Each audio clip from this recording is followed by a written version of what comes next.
पोथी पट पट जग भैया, पंडित भैया न कोई, जो 2.5 सिर प्रेम का पढ़िया सो पंडित हो। किसी को नहीं, या तो मोदी चाहिए या योगी चाहिए। 100%। आप लोग लिखते हैं कि जो राम को लाए हैं उनको लाना है, वो लिखते हैं जो चंबल लाए हैं उनको लाना है। मेरा प्योर देसी घी था, इसका डालडा था। विकास की हल्की सी बात छेड़ते हुए फिर रास्ता बदल के हिंदुत्व की तरफ आना है और आखिर में कहीं न कहीं विधायक जी को घेरना है। जो ये चीज मेरे कभी दिमाग में नहीं, क्यों मेरी सोच ही नहीं है। बोला का भगवान है। मैंने हनुमान चालीसा पढ़ी है, एक बार हरि सिंह जी पढ़ के बताया था। पूरा भारत अपनी टोपी पहननी पड़ जाएगी। सरपंचों को तो आप लोगों ने फुटबॉल बना रखा है कि आज ये इधर है, कल वो उधर है। वो टोपी पहनता है, मैं टोपी नहीं पहनता हूँ। वो बिरयानी खाता है, मैं बिरयानी नहीं खाता हूँ। वो मस्जिद में जाता है, मैं मंदिर में जाता हूँ। ये मेरा फर्क है। अभी मैं आपको सुन रहा था, आपने नई बात कही कि ये तो कांग्रेसी भी नहीं है। तो बोला अरे हरि सिंह जी अच्छा देवल। अब आ रहे हैं नरेंद्र मोदी 23 तारीख को। प्रूफ कर दे, कोई प्रूफ कर दे। 3 इनकी पीढ़ी एक तरफ है, मेरा अकेला 15 साल एक तरफ है। 54 सरपंच में से करीब 38 मेरे पास आ गए। चंबल का पानी तो हरि सिंह की पिलाएगा, ये आज घोषणा करता है। नमस्कार। वैसे तो राजस्थान के अब चुनाव अंतिम चरण में आ गए, मगर विश्वास कीजिए जो भीम देवगढ़ की तरफ आते ना थोड़ा थोड़ा महसूस होता है कि चुनाव है। बाकी जगह थोड़ी बहुत शांति छाई हुई है, मगर भीम देवगढ़ में दूर दूर तक झंडियाँ दिखती है, बीजेपी भी दिखती है, कांग्रेस भी दिखती है और कार्यकर्ता बिल्कुल मुखर होकर मैदान में नजर आते हैं। ऐसा लगता है यहाँ आके कि हाँ चुनाव हो रहे हैं और चुनावों की आहट हम भी कवर कर रहे हैं। कुछ दिनों पहले हमने आपको सुदर्शन सिंह जो कांग्रेस की तरफ से प्रत्याशी है उनसे बात की थी। आज अभी हमारे पास इस रण के, अगर मैं कहूँ कि गत 5 बार के जो प्रत्याशी हैं, जो इस रण के सबसे अनुभवी खिलाड़ी हैं, वो अभी हमारे साथ है। भारतीय जनता पार्टी ने एक बार पुनः उनके चेहरे पर विश्वास दिलाया है। हरि सिंह जी रावत हमारे साथ है। पहले तो लगातार 5वीं बार चुनाव लड़ रहे हैं, तो अभी आप गांव घूम रहे हैं तो गलिया वलिया तो सब आपने बिल्कुल शकलें सब जान रहे होंगे, पहचान ली होगी। सब मेरे पहचाने हुए चेहरे हैं यहाँ पे। 5 साल से मैं जनता के बीच में रहा हूँ और क्षेत्र में रहा हूँ, तो हर बच्चा, हर एक बच्चा मुझे जानता कि हरि सिंह आ गया। हरि सिंह जी, अभी मैं आपका भाषण सुन रहा था तो मतलब अब मेरे को ऐसा लग रहा है कि थोड़े थोड़े आप सब चीज़ें पकड़ते हैं कि थोड़ी देर मेरे को इस डगर पे चलना है, फिर विकास की हल्की सी बात छेड़ते हुए फिर रास्ता बदल के हिंदुत्व की तरफ आना है और आखिर में कहीं न कहीं विधायक जी को घेरना है। तो मतलब कुल मिला के पूरा एक पैकेज बना दिया आपने बातों का।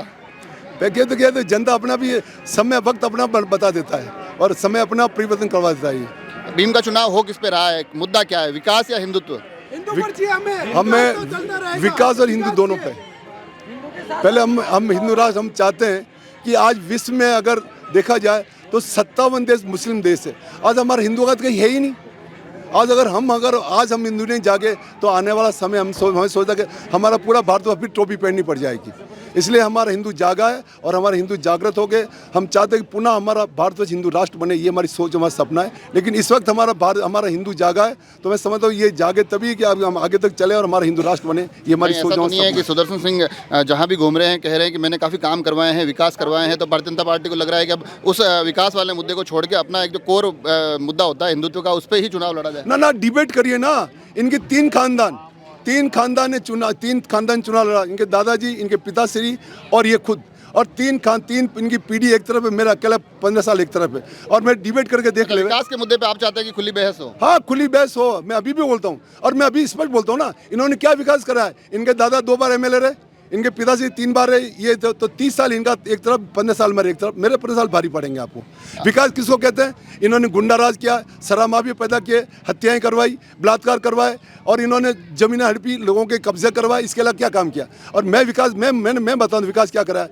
जो एक जो धरती पे जो जन्म लेता उसका जन्म सिद्ध अधिकार है, उसको शिक्षा मिले, सड़क मिले, बिजली मिले, रोजगार मिले, स्वास्थ्य काम, और वो 5 काम मैंने किए।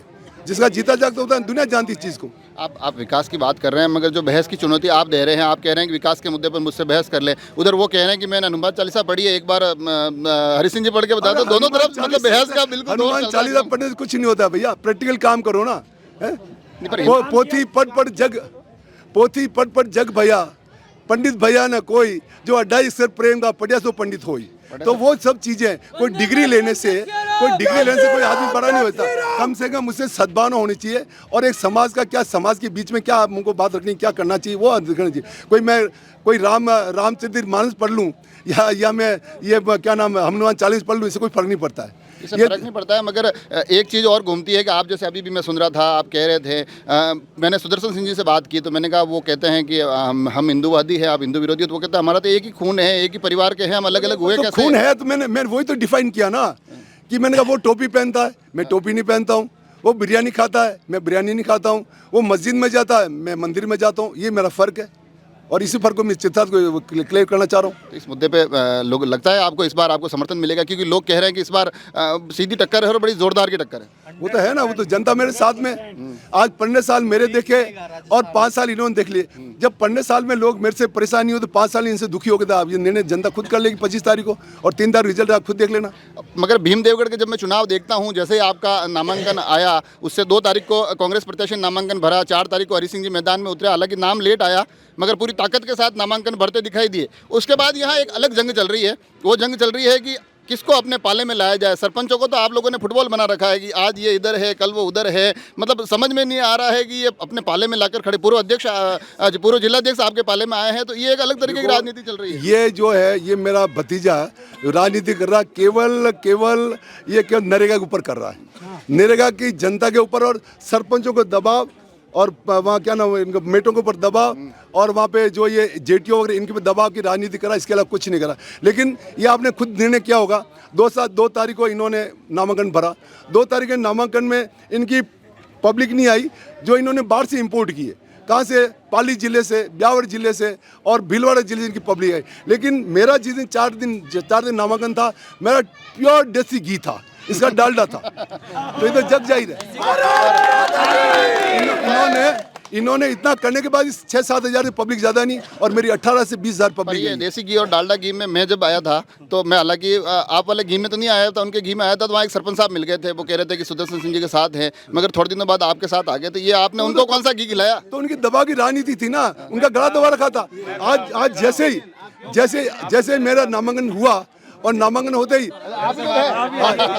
और ये सब जीते जाते आज सब मेरे साथ घूम रहे। जिनके साथ अन्याय किया, इनको दबा की राजनीति की, इनसे भ्रष्टाचार इन तक को नहीं छोड़ा। आज इन्होंने देखो राजनीति, मतलब ये भ्रष्टाचार कैसे करते हैं। पहले तो सरपंच को दबाते हैं, फिर क्या करते हैं, लिस्ट तैयार करते हैं कि भाई मेरा यहाँ ठेकेदार ये होगा, ये ठेकेदार, और उस ठेकेदार को बुला के बाउंड करते हैं। और बाउंड करने के बाद देखिए मतलब कितने शातिर लोग हैं कि एक ठेकेदार से कितना देखो किस ढंग से कमाता है। ये चीज़ मेरे कभी दिमाग में नहीं, क्यों मेरी सोच ही नहीं है। ये एक ठेकेदार पहले पकड़ता, 15% कमीशन पहले फिक्स करता। मान लो 10 लाख दूंगा तो 1.5 लाख मेरा पहले जमा करवा दे। फिर उस ठेकेदार को बोलता है देख तू फलाने आदमी से ब्लॉक लेगा, और ब्लॉक वाला बाउंड करता है भैया ये 3 रुपये पर ब्लॉक मेरे पैसे चाहिए। फिर सीमेंट वाला को बोलता है फलाने टेडर भैया एक काम करना, ये सीमेंट वाला 5 रुपये पर बैग मुझे सीमेंट चाहिए। और लोहे वाले को बोलता है भैया लोहे का इसमें 2 रुपये किलो में रख लेना। और गिट्टी वाले को बोलता है 10 ट्रिप तूने गिट्टी ला दी, 1 ट्रिप गिट्टी मेरे प्रत्यारोप तो चलते हैं। कभी आप लोगों ने भी इसको लेकर कभी कोई शिकायत नहीं की? आरोप प्रत्यारोप की राजनीति है, हम तो रोज ही करते हैं। सुने कौन है आज? यहाँ तो अंधेर नगरी चौपड़ राजा है।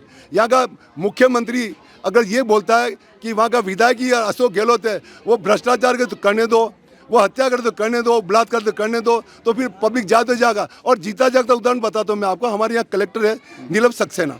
जब ये कांड हुए, इतने सब कांड, जब ये यहाँ पे पुजारी की हत्या हुई और भी कई कांड हुए, तो ये खुद 3 महीने तक इंतजार करता रहा। कलेक्टर वहाँ से समय लेता रहा कि मुझे समय दीजिए। और 3 महीने समय दिया, तो खाली 7.5 मिनट से बात की, जिसमें केवल उन्होंने सुना। और सुनने के बाद ये नहीं कहा कि हाँ ठीक है आप जाइए। तो फिर बेचारे क्या करेगा वो कलेक्टर बेचारा, और कैसे निर्णय करेगा, क्या न्याय करेगा वो? पर अपराध के आरोप तो आपके ऊपर भी वो लगातार लगा रहे हैं कि जब हरि सिंह जी का राज आया था तब बड़ी भूमि माफिया व्याप्त हो गया था, अपराध का ग्राफ बढ़ गया। कोई प्रूफ कर दे।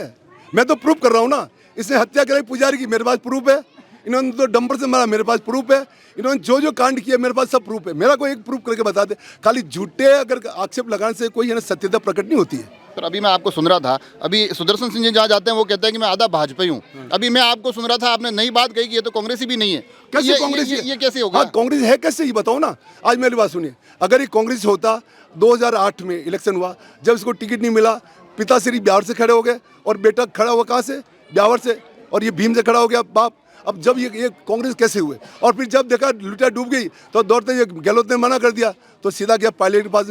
पायलट के पाँव पकड़े, कैसा आप कैसे करें, मुझे टिकट मेरे बेटे को दे दो। अब बेटे को जैसे टिकट दिया और जैसे समीकरण देखा यार पलट भर तो इसका गहलोत का, तो फर्ज पाले में चले गए। तो फिर किसके सगे रहे, कैसे पार्टी के, बताइए ना मेरे को। ये सगे वाली बात तो हो रही है, मगर ये दावेदारियों की दौड़ तो आपके इधर भी थी। आप जो आपके साथ दावेदारी कर रहे थे वो चेहरे दिखाई नहीं दे रहे। नहीं, सब है मेरे साथ, सब चल रहे मेरे साथ, कोई नहीं।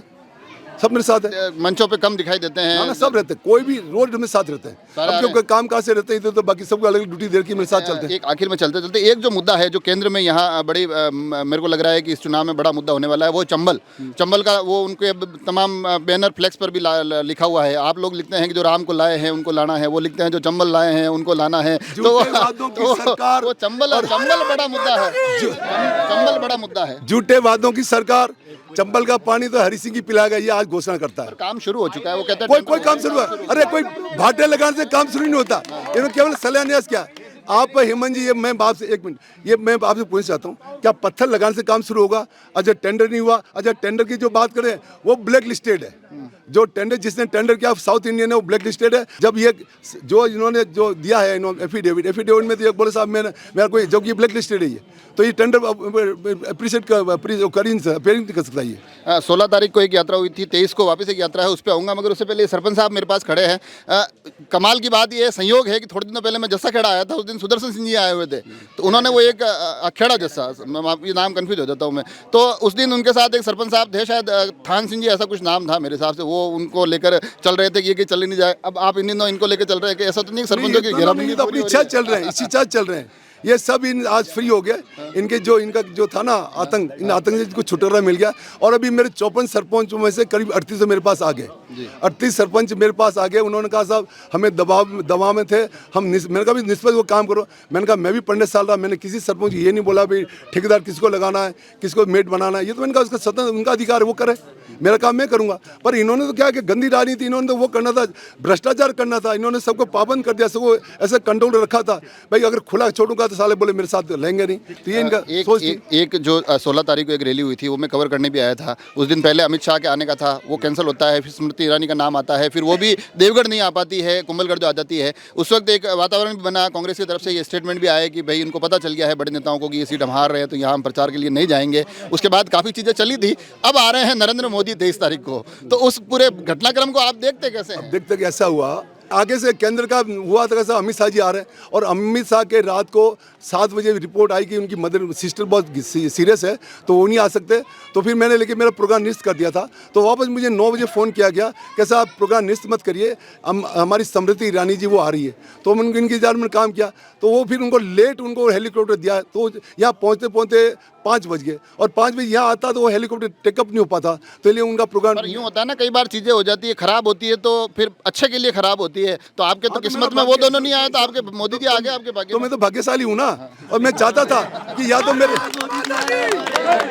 देखो मैंने किसी का बुरा नहीं किया तो भगवान मेरा साथ देता है। मैंने आज तक 15 साल किसी के साथ अन्याय नहीं किया तो भगवान मेरे साथ देता। कहावत है भोला का भगवान है, तो मेरा भगवान मेरे साथ था। तो भोले होते नहीं है वैसे। तो फिर क्या हुआ, जब नहीं आया तो शाम को जब फिर मुझे गुस्सा आया तो मैंने केंद्र में भी फ़ोन किया और यहाँ भी फ़ोन किया। तो फिर लास्ट में जब बात पहुंची मेरी मोदी जी तक, तो बोले अरे हरी सिंह जी अच्छा देवगढ़ एक काम करो, फिर मेरा प्रोग्राम दो। ये बात आपको किसने कही, हरी सिंह जी देवगढ़, ये इतनी बात हो गई मोदी जी से? तो बात हुई ना हमारी, रात को बात हुई, 11 बजे तक हम सोए नहीं। मेरे जो प्रभारी थे हम लोग सोए नहीं, रात को 11 बजे तक ईश्वरन होटल में हम लोग 11 बजे 12 तक हम यही काम करते रहे भाई कैसे कर, या तो मेरा प्रोग्राम देते ही नहीं और दिया तो फिर आना चाहिए था। तो फिर जब उनको ये बात ऊपर तक पहुंची तो फिर मैंने कहा क्या सर आपके किसी को, मैंने कहा उसको, मैंने कहा किसी को नहीं, या तो मोदी चाहिए या योगी चाहिए। तो फिर जब मोदी जी योगी जी के ज़्यादा प्रोग्राम थे तो फिर देखा लिस्ट में कोई इसमें कुछ स्पेयर कर सकते हैं। तो फिर ये बात पहुंची मोदी जी तक, कौन से बोले हरी सिंह जी वो भीम वाला, अच्छा एक काम करो तो फिर मेरा नाम डाल दो। तो मेरा भाग्य है, आज सबकी जनता का भाग्य क्या आ रहे हैं देश के प्रधानमंत्री। पहली बात तो ये अपने आप में आपके लिए बड़ी खुशी की बात है कि भाई सबसे बड़े स्टार प्रचारक आ रहे हैं। और 2000 प्रभाव कैसे पड़ेगा, देखो 2003 में भी आए मेरे लिए। तो आखिर मेरे को ये बताइए मोदी जी के आने का प्रभाव कितना पड़ रहा है?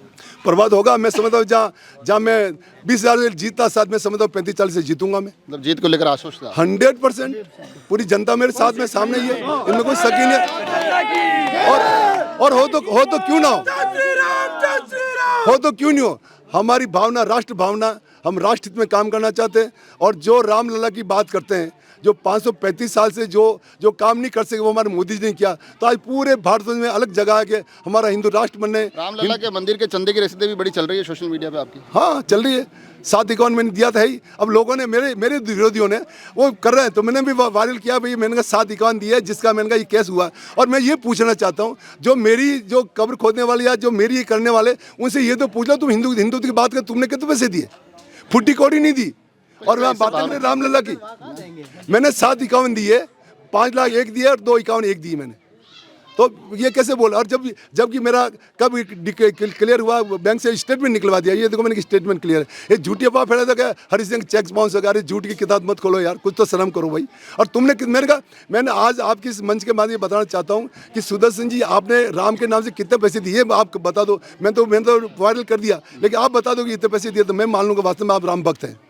तो बीजेपी राम भक्त है और राम मंदिर बन रहा है, आखिर में मतलब फायदा उसका उठाने की पूरी कोशिश लग रही है। बन रहा है, बनेगा ना, हम हिंदू है, हम हिंदूवादी, हमें हमारा राम मंदिर बनेगा और बन रहा है और बन गया। 22 तारीख को डेट भी फिक्स होगी। पहले कांग्रेस बोलते हैं कि राम मंदिर बनाएंगे, तारीख नहीं बताएंगे, राम मंदिर बनाएंगे, तारीख नहीं बताएंगे, लेकिन हम तारीख की घोषणा करते हैं कि 22 जनवरी 2024 को घोषणा होगी और हमारा राम मंदिर का उद्घाटन होने जा रहा है। देखिए, राम मंदिर की तारीख भी बता रहे हैं, चुनावों की तारीख आप सभी को पता है। इन तमाम बातों के नतीजे क्या निकलते हैं उसकी तारीख है 3 दिसंबर।